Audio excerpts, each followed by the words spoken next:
Hello friends, welcome to cine Guruji channel. और आज मैं आपके लिए अवतार मूवी के बिहाइंड द सीन्स का पार्ट 2 लेकर के आया हूँ। ये वीडियो काफी लंबा हो रहा था, इसलिए मैंने इसको दो पार्ट में कर दिया था, पार्ट 1 एंड पार्ट 2। तो अगर आपने अभी तक पार्ट 1 नहीं देखा है तो जरूर से देख लेना, वैसे उसका लिंक मैं डिस्क्रिप्शन बॉक्स में भी डाल दूंगा। तो पार्ट 1 में हमने देखा था जैक सली तुसटे और उसके साथियों के साथ में तैरने वाले पहाड़ों से होते हुए इकरान पक्षियों के पास तक पहुँच चुका है। और यह वही बीटीएस सीन है जब नेटेरी अपने इकरान पर बैठकर जैक सली, सूटे और उसके साथियों के सामने आकर के उतरती है। यहाँ पर सूटे सबसे पहले जैक को ही इकरान की सवारी करने के लिए बोलता है, इस वजह से जैक को सबसे आगे जाना पड़ता है और नेटेरी उसको सपोर्ट करती है। इस फिल्म में जो इकरान पक्षी देखने को मिलता है वो रियल में तो कहीं भी एग्जिस्ट नहीं करता, लेकिन फिल्म की शूटिंग के टाइम पर इसके बड़े से मॉडल बनाए गए थे जिनके ऊपर काफी सारे ट्रैकिंग एलिमेंट लगाए गए थे। और यह वही मॉडल है जिसके ऊपर जैक सली को सवारी करते हुए फिल्म में दिखाया गया है। इस सीक्वेंस को कुछ इस तरह से रिकॉर्ड किया गया था। वैसे इस इकरान पक्षी वाले सीन्स को जितना ड्रामेटिकली शूट किया गया है उतना ही बेहतरीन तरीके से फिल्म में दिखाया भी गया है। खैर, जब जैक सली काफी मशक्कत करने के बाद एक इकरान पक्षी के ऊपर काबू पा लेता है, तब बारी आती है उस इकरान पक्षी को उड़ाने की। तो इकरान पक्षी को उड़ाने वाले सीन्स को फिल्म में दिखाने के लिए कुछ इस तरह का एक सेटअप बनाया गया था, जिसके ऊपर जैक सली यानी कि सैम वर्थिंगटन जी को बिठा करके इकरान पक्षी के फर्स्ट फ्लाइट वाले सीन्स को कुछ इस तरह से रिकॉर्ड किया गया था। और इस इकरान पक्षी के फ्लाइट पाथ को फिल्म में दिखाने के लिए एक छोटे से मॉडल के ऊपर कुछ इंडिकेशंस लगा करके इसे तैयार किया गया था। खैर, जब जैक सली और नेटेरी अपने अपने इकरान पक्षियों को उड़ा रहे होते हैं तभी उनके पीछे तुरुक पड़ जाता है जो कि इनको मारना चाहता है, लेकिन ये किसी तरह से वहां से बच निकलते हैं। वैसे इस फिल्म में नावी कबीले में तुरुक का जो एक बड़ा सा स्केलेटन दिखाया गया है, उस सीन को इस तरह का एक सेटअप बना करके शूट किया गया है। इस फिल्म की शूटिंग के टाइम पर काफी सारे कैमरे एक साथ में यूज किए जाते थे। वैसे इसके लिए यूज किया गया 3D कैमरे की बात हम आगे करेंगे। अभी बात करते हैं वर्चुअल कैमरे की, जिसे खुद इस फिल्म के director James Cameron sir handle करते थे। इस कैमरे में कोई भी फिजिकल लेंस नहीं होता है, ये सीधे कंप्यूटर से जुड़ा रहता है जहां पर विजुअल्स स्टोर रहते हैं, और जिस एंगल में भी इसे मूव किया जाता है कंप्यूटर में स्टोर किए गए विजुअल्स में भी उसी तरह के मूव्स देखने को मिलते हैं।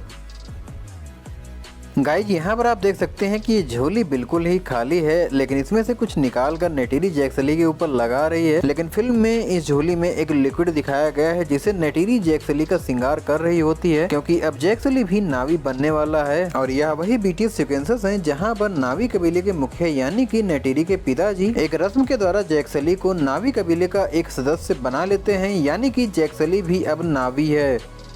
इसके बाद नेटेरी जैक सली को लेकर उत्तराय मोकरी पेड़ों के पास में पहुंचती हैं। ये पेड़ असल में नावी कबीले का कुलवृक्ष है और यहाँ के लोग ऐसा मानते हैं कि इसमें माँ ईवा का वास है। जैक सली और नेटेरी के द्वारा इस पेड़ के पास में जाकर के अपने बालों की चोटी को पेड़ से लटकती हुई लताओं पर लगाने वाले सीन को फिल्म में बहुत ही खूबसूरती से दिखाया गया है। लेकिन फिल्म शूटिंग के टाइम पर यहाँ पर काफी सारी ब्लैक डोरियों को कुछ इंडिकेशन लगा करके लटकाया गया था और बाद में CGI एंड वीएफएक्स की मदद से इन डोरियों को पेड़ से लटकती हुई खूबसूरत लताओं के रूप में कन्वर्ट कर दिया गया है। और यहीं पर ये दोनों प्यार का इजहार करके एक दूसरे को किस करते हैं। फिल्म में दिखाए गए इस सीन को शूट करने के लिए जोई सल्डाना जी ने सैम वर्थिंगटन जी को इस फिल्म के सेट पर रियल में किस किया था ताकि इस सीन को परफेक्टली शूट किया जा सके। और यह इसी जैक सली एंड नेटेरी के बीच में होने वाले रोमांटिक सीक्वेंस का बीटीएस सीन है। वैसे ये इस फिल्म का मोस्ट लविंग सीन भी है।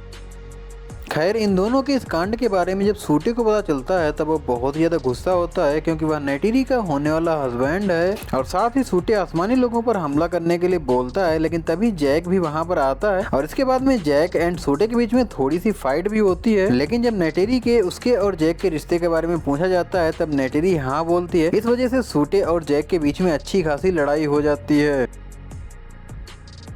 वहीं दूसरी तरफ colonel Miles doctor Grace and Jake के केबिन के पास में पहुंच जाता है। उसके केबिन तक पहुंचने वाले जो हेलीकॉप्टर वाले सीन्स हैं उन्हें कुछ इस तरह से रिकॉर्ड किया गया है। खैर, माइल्स केबिन में पहुंचकर सीधा ही डॉक्टर ग्रेस एंड जैक सली के लिंक यूनिट्स को डिस्कनेक्ट करता है, जिससे इन दोनों के अवतार नावी कबीले में डीएक्टिवेट हो जाते हैं। और मौका पाकर सूटे जैक सली के अवतार का गला काटने वाला होता है, लेकिन तभी नेटेरी उसको धक्का दे देती है और जैक सली के अवतार को सूटे से बचाने लगती है। यह वही बीटीएस सीन है जब जब कर्नल माइल्स क्वेरेच ओमटिकाया लोगों पर हमला करने वाला होता है और डॉक्टर ग्रेस उसे मना करती हैं, तब जैक सली को 1 घंटे का समय दिया जाता है ओमटिकाया लोगों से बात करके उन्हें वहां से हटने के लिए। और जैक सली अपने अवतार से कनेक्ट होकर ओमटिकाया लोगों को समझाने की कोशिश करता है कि वह इस जगह को छोड़ दें क्योंकि यहाँ पर हमला होने वाला है। साथ ही वह अपनी सच्चाई भी सभी को बता देता है। इस वजह से नेटेरी उससे बहुत ज्यादा गुस्सा हो जाती है। यहीं पर डॉक्टर ग्रेस एंड जैक सली दोनों को बंदी बना लिया जाता है। वहीं दूसरी तरफ क्वारिच काफी सारे फाइटर प्लेन्स के साथ में यहाँ आ जाता है। क्वारिच के फाइटर प्लेन वाले सीन को कुछ इस तरह से शूट किया गया है। और कर्नल माइल्स जब जैक एंड ग्रेस के अवतार को बंदी देखता है तो सीधे ओमटिकाया के कुल वृक्ष पर हमला करता है, जिससे वृक्ष गिर जाता है और साथ ही इस हमले में नेटेरी के पिताजी की भी डेथ हो जाती है। इसके बाद ट्रूडी डॉक्टर ग्रेस, जैक और नार्म तीनों को क्वारिच की जेल से छुटाकर अपने फाइटर प्लेन में बिठाकर वहां से निकलने की कोशिश करती है, लेकिन क्वारिच इनको देख लेता है और इनके ऊपर फायरिंग करता है, जिसमें से एक गोली आकर के डॉक्टर ग्रेस को लग जाती है। वहीं दूसरी तरफ ओमटिकाया के लोग माँ एवा के सामने प्रार्थना कर रहे होते हैं। तभी जैक वहाँ पर तुरुक पर बैठकर आता है और यह वही बीटीएस सीक्वेंस है जब प्रार्थना कर रहे सभी लोग तुरुक को देखकर डरने लगते हैं, लेकिन जब जैक तुरुक पर से उतरता है तब सभी उसको तुरुक मक्तो कहने लगते हैं। इसके बाद वो सबसे पहले नेटेरी से मिलता है और फिर सभी लोगों को डॉक्टर ग्रेस की हालत के बारे में बताता है। इसके बाद फिल्म में ओमटिकाया के सभी लोगों को माँ एवा के सामने डॉक्टर ग्रेस के लिए प्रार्थना करते हुए दिखाया गया है और इन लोगों के द्वारा माँ एवा के प्रार्थना करने वाले सीन्स को कुछ इस तरह से शूट किया गया था। खैर इनकी प्रार्थना के बावजूद ग्रेस बच नहीं पाती और ऐसा दिखाया जाता है कि ग्रेस माँ एवा के साथ है। और यह बीटीएस सीक्वेंस उसी समय का है जब जैक सली नेटेरी से मिलकर सूटे के द्वारा सभी ओमटिकाया लोगों से ये कहता है कि अब हम सब मिलकर के आसमानी लोगों यानी कि जो लोग पृथ्वी से आए हैं और जिन लोगों ने इनके ऊपर हमला किया है उनके ऊपर हमला करेंगे। वैसे इस फिल्म में दिखाया गया तुरुक पक्षी का मॉडल केवल इतना बड़ा बनाया गया था, लेकिन फिल्म में तो ये बहुत ही बड़ा दिखाया गया है। इसके बाद जैक सली आत्माओं के पेड़ के पास जाता है या यूं कहें माँ एवा के सामने जाता है और उनसे मदद मांगता है, लेकिन तभी इसके पीछे नेटेरी आ जाती है और उसे माँ एवा से मदद मांगते हुए देखती है। तब उसको बताती है कि माँ एवा किसी के साथ पक्षपात नहीं करती हैं। वैसे इस फिल्म की शूटिंग के टाइम पर सारे एक्टर्स मोशन कैप्चरिंग सूट तो पहनते ही थे, लेकिन जहाँ पर ये परफॉर्म करते थे वो स्टेज भी मोशन कैप्चरिंग स्टेज होता था।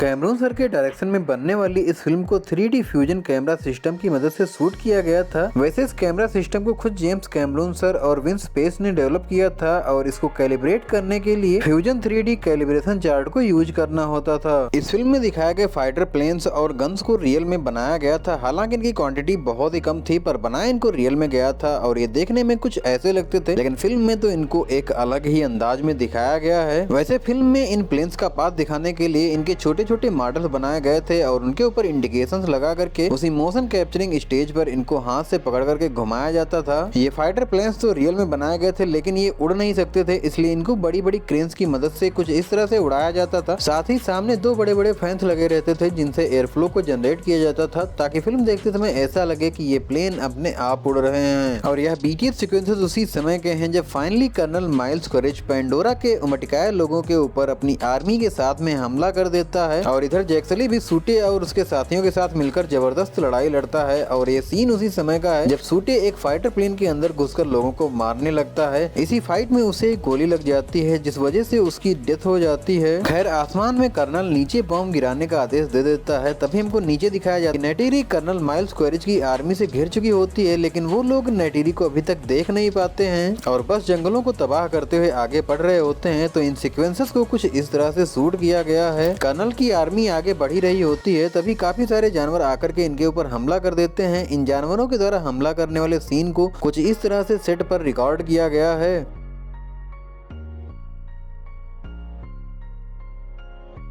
नीचे तो हमला हो ही रहा होता है, लेकिन आसमान में भी इकरान पक्षी कर्नल की आर्मी के ऊपर हमला करते हैं और इकरान पक्षियों के द्वारा कर्नल की आर्मी पर हमला किए जाने वाले सीन्स को कुछ इस तरह से ग्रीन स्क्रीन पर शूट किया गया है। वैसे इन सीन्स को पूरी सेफ्टी के साथ में हार्नेस वगैरह बांध करके ही शूट किया गया है। खैर इसके बाद जैक अपने तुरुक पर सवारी करते हुए सीधा क्वारिज के प्लेन पर लैंड करता है और वहां पर ग्रेनेड डाल देता है और यहाँ पर क्वारिज के प्लेन पर ग्रेनेड के फटने वाले सीन्स को शूट किया जा रहा है। ग्रेनेड फटने के बाद इस प्लेन में काफी धुआं बढ़ जाता है। इस धुएं को आर्टिफिशियल तरीके से जनरेट किया गया था। खैर इसके बाद में क्वारिज जाकर के सीधा अपने फाइटर प्लेन में रखे हुए मशीनी सूट में बैठता है। तो मशीनी सूट में बैठने वाले सीन को कुछ इस तरह से रिकॉर्ड किया गया था। इस फिल्म के लास्ट में क्वारिज को अपने इसी मशीनी सूट के साथ में जैक सली से फाइट करते हुए दिखाया दिखाया गया है, लेकिन यहाँ पर शूटिंग के टाइम पर इन सीन्स को कुछ इस तरह से शूट किया गया था। खैर लास्ट में नेटेरी 2 तीर मार करके क्वारिज को मार देती है और अवतार द वे ऑफ वाटर में क्वारिज का इसी सूट के साथ में स्केलेटन दिखाया गया है। वैसे अगर आपने अवतार द वे ऑफ वाटर को देख लिया है तो कमेंट बॉक्स में बताना जरूर। एंड आई होप कि आपको यह बीटीएस वीडियो पसंद आया होगा और आपने अवतार मूवी के बीटीएस के दोनों पार्ट एंजॉय किए होंगे। और अगर आपको ये वीडियो पसंद आया है तो लाइक जरूर से कर देना। कुछ भी बताना चाहते हो तो कमेंट बॉक्स में बताना और हम आपसे मिलेंगे नेक्स्ट वीडियो में। तब तक के लिए थैंक्स फॉर वॉचिंग।